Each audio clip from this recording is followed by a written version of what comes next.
I was raised in the little town of Yazoo City, Mississippi.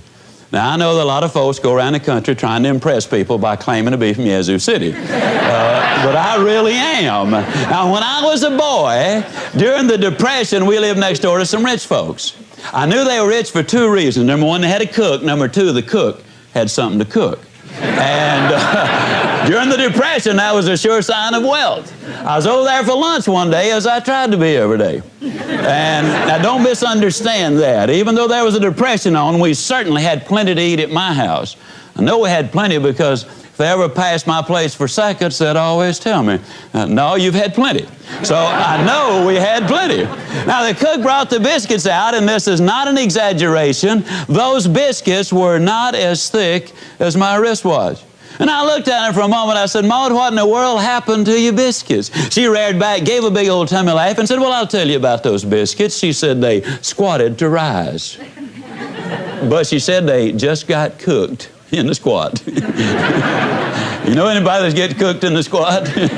You know anybody who's going to do something just as soon as, or they're half a mind to do such and such a thing? You ever have anybody say, well, you know, wait till the kids get out of school and then I'll really get involved in this project. We got so many things going on right now. Wait till they're out of school. Wait till summertime comes and then I'll really get busy. The kids get out of school, you know what they say then? Well, you know, I didn't realize it, but I got to take the kids somewhere every day. I had more time when they were in school. Wait till they get back in school and then I'll really get busy. Kids get back in school, you know what they say then? Well, you know, for the first time in 19 years, dear old Central High has finally got a winning football team, and you got to support the kids there. Wait after the football season is over, then I'll really get busy. Football season, then you know what they say then? Well, here it is, Thanksgiving and Christmas and New Year's, and people don't want to be bothered with this sort of thing this time of year. Wait after the first of the year, man, then I'll really get busy. After the first of the year, you know what they say?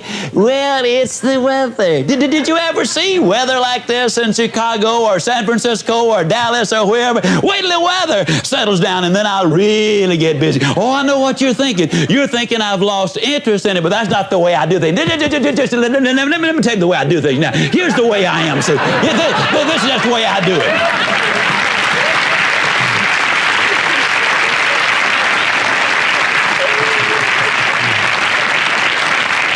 See, the way I do things is I get everything organized. I get it lined up. I have everything in just such and such order. And then, man, once I get it all put together, that's when I really get after it. I mean, that's just the way. I've always been that way. Do things that way. I know some of these other folks are ahead of me right now, but you just wait. I'll catch them. But this weather, it is just so horrible. Wait till it clears up. And the weather clears up, you know what they say then? Well, here it is. It's Easter time. And Easter time, you know, that's a family time. And we always spend a lot of time together. And you said so yourself. The family is extremely important to you. You do the work for the family, and if you can't spend some time with them, you might as well not do all of the work. I mean, wait till after Easter's over, then I'll really get busy. And then after Easter, you know what they say?